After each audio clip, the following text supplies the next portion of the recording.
Shalom Bapak Ibu Saudara, selamat pagi. Semoga kita semua selalu dalam kondisi sehat dan bersuka cita karena Tuhan Yesus sungguh baik. Saat ini kita akan bersama-sama mendengarkan dan merenungkan firman Tuhan. Dan sebelumnya, mari kita berdoa. Kami mengucap syukur ya Tuhan untuk hari ini. Kami tahu bahwa hanya hari ini yang kami miliki. Dan kiranya Tuhan memampukan kami untuk terus melekat kepadamu. Melalui pendengaran akan firman Tuhan yang akan kami dengar saat ini, kiranya Roh Kudus memberikan kami pengertian dan kemampuan untuk melakukannya. Terima kasih ya Tuhan. Di dalam nama Yesus Kristus, kami sudah berdoa dan mengucap syukur. Amin. Ayat bacaan kita terdapat dalam Keluaran 14 ayat 13. Demikian firman Tuhan. Tetapi berkatalah Musa kepada bangsa itu, "Janganlah takut, berdirilah tetap, dan lihatlah keselamatan dari Tuhan yang akan diberikannya hari ini kepadamu. Sebab orang Mesir yang kamu lihat hari ini, tidak akan kamu lihat lagi untuk selama-lamanya." Pernahkah kita berada dalam sebuah situasi maju kena, mundur kena?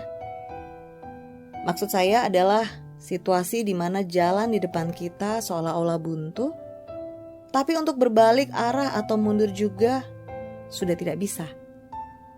Dalam film-film, adegan seperti ini sering kali kita jumpai. Musuh mengejar dari belakang, dan kemudian tokoh utamanya terjebak pada jalan buntu. Untuk berbalik tidak mungkin lagi, sebab musuh ada di belakangnya. Itu di dalam film. Bagaimana dalam realita kehidupan?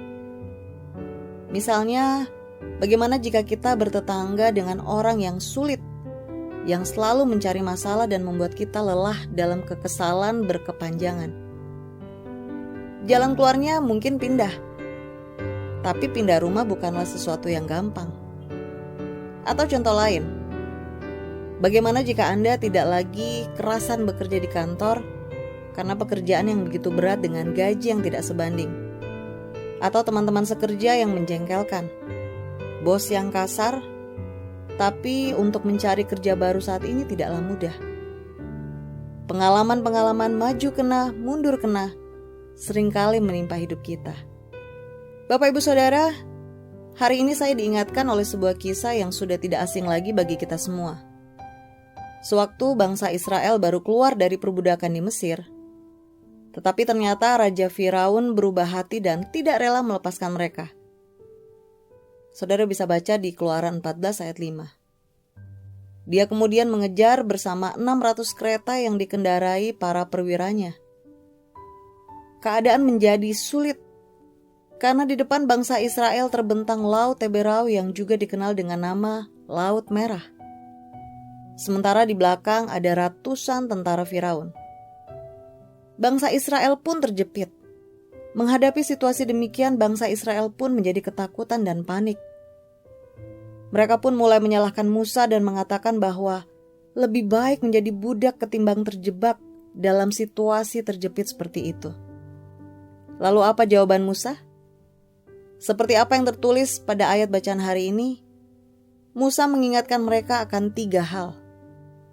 Jangan takut, berdiri tetap, dan fokus kepada penyertaan Tuhan. Selanjutnya seperti yang kita ketahui, Laut Teberau terbelah sehingga mereka bisa berjalan di tengah-tengah laut di tempat kering.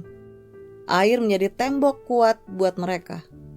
Selanjutnya ketika bala tentara Firaun mengejar hingga ke tengah laut, air pun kembali berbalik ke posisi semula dan menenggelamkan Firaun dan seluruh pasukannya. Mereka pun akhirnya selamat sampai ke seberang. Kisah Laut Teberau ini kemudian disinggung ulang dalam Mazmur 106 ayat 7 sampai dengan 12 dan di Nehemia 9 ayat 9 sampai dengan 11. Mari kita lihat 3 langkah yang dikatakan Musa dalam menghadapi kondisi terjepit. Yang pertama, jangan takut. Bapak Ibu Saudara, kita mengerti bahwa rasa takut itu sama artinya dengan meragukan perkataan dan janji-janji Allah, dan bisa membawa kita kepada kematian yang kekal. Yang kedua, berdiri tetap dalam iman. Ketika kita dicekam rasa takut berkepanjangan, iman kita bisa terkikis. Orang yang berada dalam ketakutan akan mudah tergoda untuk mengambil jalan pintas. Apapun caranya asal bisa keluar dari masalah, akan menghalalkan segala cara. Bahkan jalan-jalan menuju maut yang terlihat seolah-olah menyelamatkan, seperti layaknya fata morgana. Kita harus tetap teguh dalam iman menghadapi kondisi apapun. Yang ketiga, fokus pada kasih dan penyertaan Tuhan.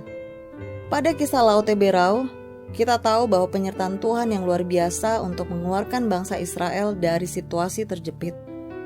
Tuhan kita adalah Allah yang penuh dengan kasih setia dan tidak pernah ingkar janji. Dalam Mazmur 106 ayat 1 dikatakan, Haleluya!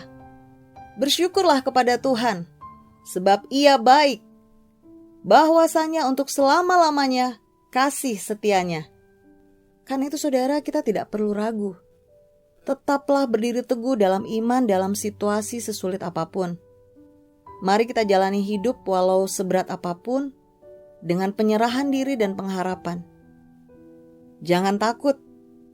Jagalah agar iman tetap kokoh dan percayalah pada Tuhan yang masih terus membuat mujizat, yang menyatakan kemuliaannya hingga hari ini. Sebagaimana Dia menyelamatkan bangsa Israel, demikian pula Dia mampu menyelamatkan kita dari situasi maju kena, mundur kena.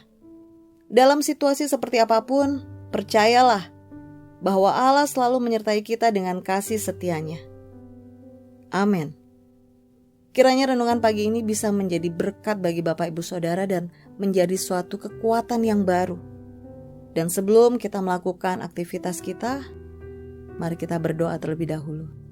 Terima kasih ya Tuhan, kami sungguh mengucap syukur untuk kebenaran firman-Mu yang boleh kami dengar.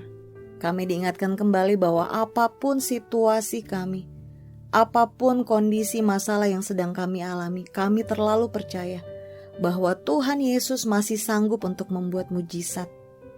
Kalau bangsa Israel Tuhan tolong, kami terlebih percaya setiap pribadi kami pun Tuhan tolong. Karena itu Bapa, kami mengangkat hati kami untuk terus mempercayai bahwa bagi Tuhan tidak ada yang mustahil. Kami menyerahkan hidup kami sepenuhnya ke dalam tangan-Mu. Bahkan termasuk hari ini, apapun yang akan terjadi, kami percaya Tuhan sudah menolong kami. Terima kasih ya Bapa, terpujilah nama-Mu, dalam nama Yesus Kristus kami sudah berdoa. Amin. Selamat beraktivitas Bapak Ibu Saudara.